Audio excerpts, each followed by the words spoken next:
The vastness of space stretched endlessly, dotted with shining stars and swirling nebulae. Humans had long dreamed of reaching beyond their small blue planet, and now, generations later, they had not only left their solar system, but had made contact with intelligent life from distant worlds.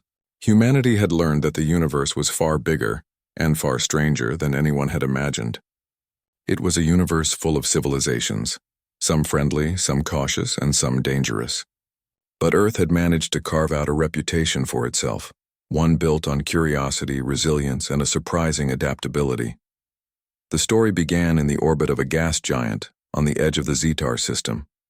The planet below was massive, swirling with storms and glowing bands of color. Humans had sent a fleet here to establish a new trade and research station, hoping to learn from nearby alien civilizations.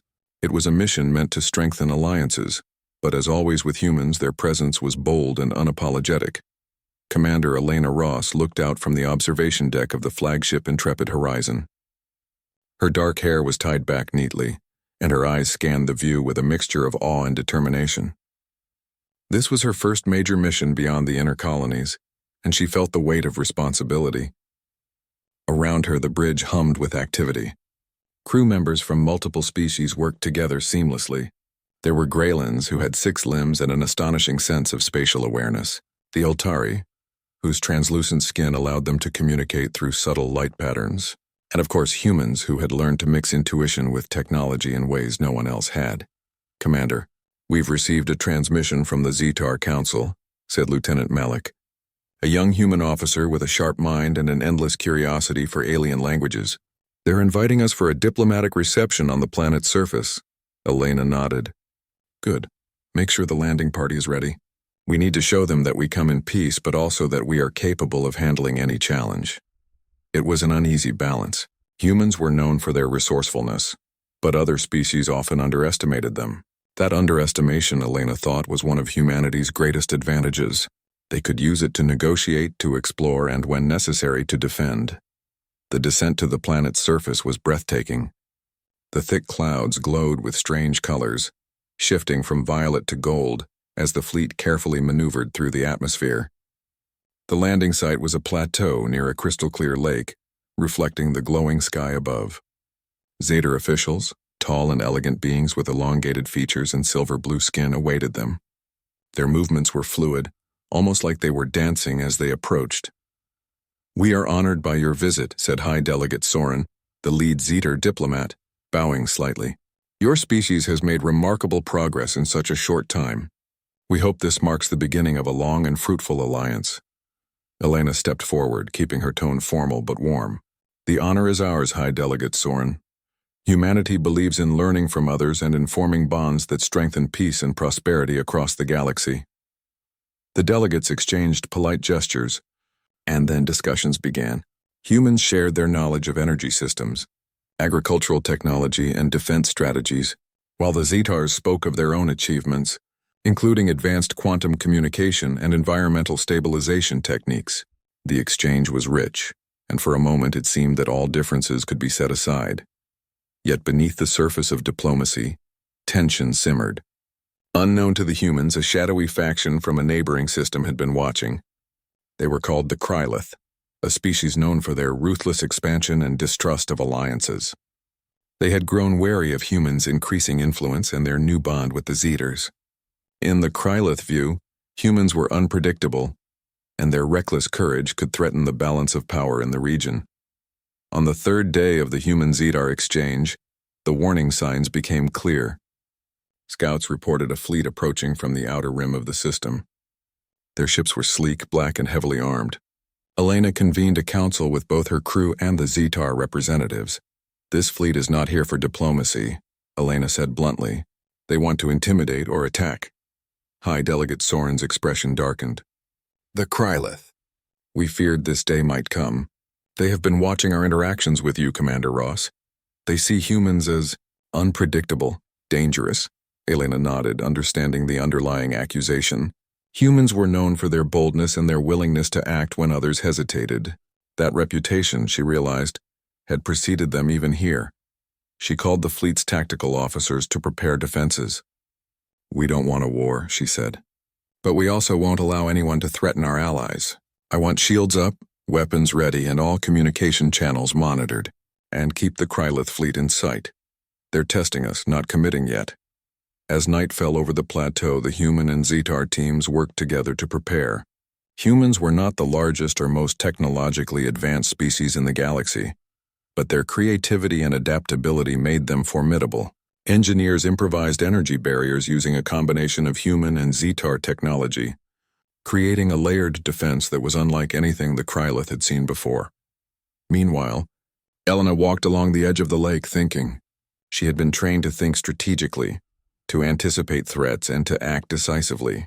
But she also knew that every choice had consequences. If humans overreacted, it could escalate into a full-scale conflict. If they underreacted, their allies could be harmed. She could not allow either outcome. Her thoughts were interrupted by Malik, who had joined her quietly. "Commander, sensors indicate the Krylith fleet is not advancing aggressively. They're probing, waiting for us to make a move."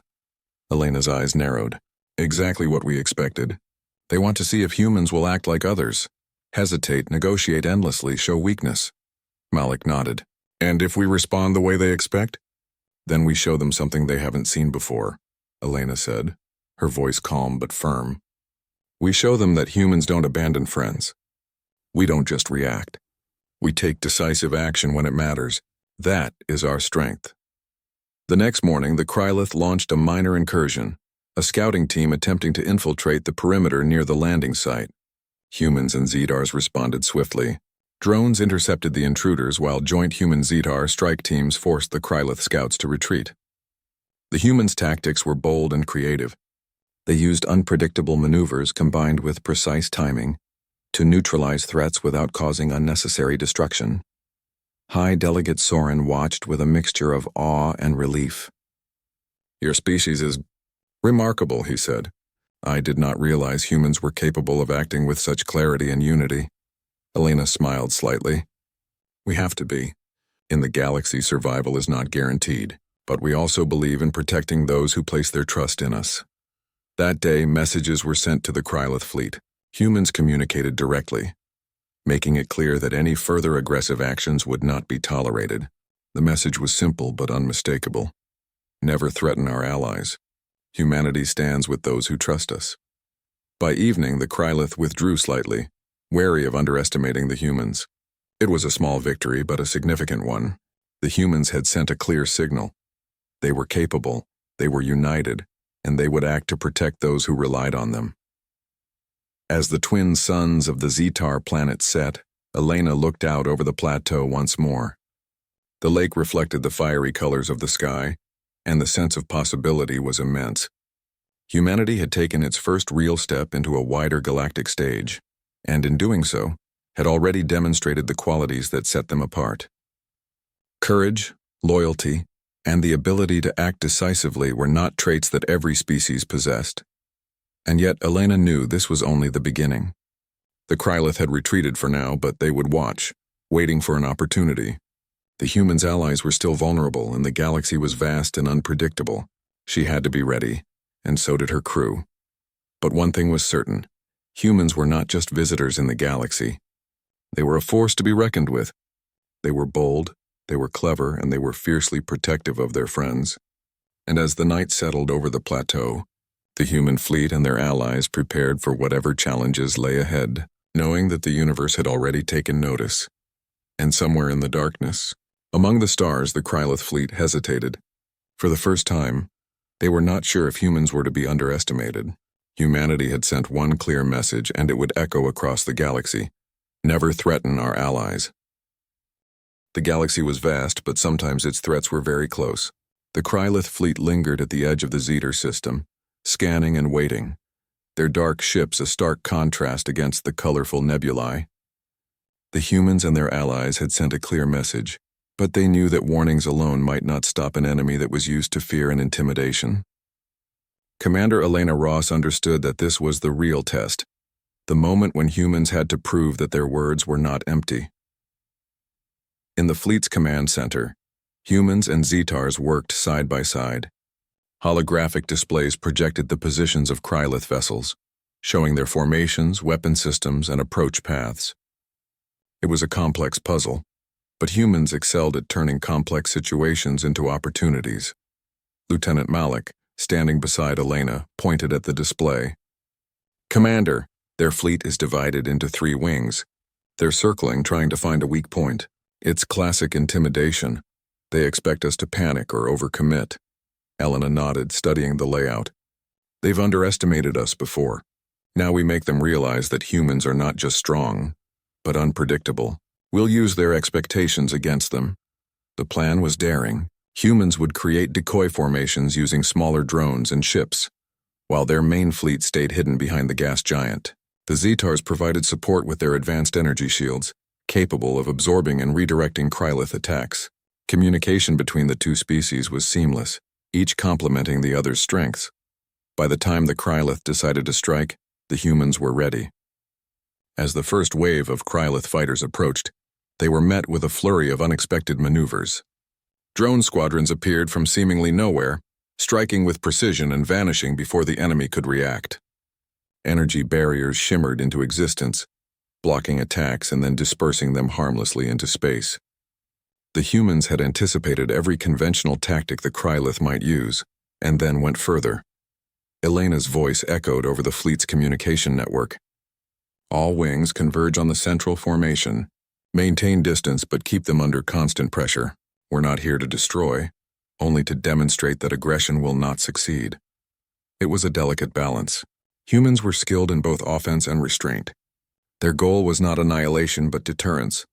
Each move was calculated to show strength without causing unnecessary loss. The Krylith, however, were not easily intimidated. They adapted quickly, trying new approaches, testing gaps in the human and Zetar defenses. The engagement lasted for hours, a tense dance among the stars. The humans' ingenuity became evident as they used gravity fields from the gas giant to alter the Krylith's attack vectors, redirecting their ships into harmless orbits while conserving energy. The Zetars provided shields and energy pulses, protecting vulnerable points and assisting with navigation. Every move was a combination of logic, creativity, and courage, qualities that defined humans across the galaxy.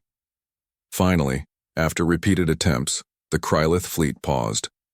Their commanders realized that the human strategy was more sophisticated than anything they had faced before. They had assumed that intimidation and strength alone could force compliance. Instead, they were faced with coordination, innovation, and a willingness to act decisively in defense of allies. Elena knew that the moment of decision had come. "We offer them one final opportunity," she said. "We communicate again. This time we make it clear that humans will not only defend themselves but will also protect those who stand with them." The message was transmitted in multiple forms, spoken, visual, and through encrypted signals. It left no room for misinterpretation. "Krylith fleet," it said, "humanity protects those who trust us. Any attack on our allies will meet full and immediate response. Do not underestimate us. Withdraw now or face consequences." There was silence across the communication networks. Even the Krylith were momentarily caught off guard by the confidence and clarity. They scanned their sensors, calculated options, and finally began to retreat. Slowly at first, then steadily, their ships turned away from the Zetar system, disappearing into the distance. High Delegate Soren observed the retreat with a mixture of relief and admiration. "Your species is extraordinary, Commander Ross," he said. "Not only did you protect us, but you also taught our neighbors a lesson in strategy and restraint." "We are grateful for your presence." Elena allowed herself a small smile. "It is not about teaching lessons, High Delegate. It is about ensuring that trust and peace are not easily broken. We will act to protect those who place their faith in us." The humans and Zetars worked together for the next several days to repair and strengthen the system's defenses, ensuring that the Krylith could not easily return.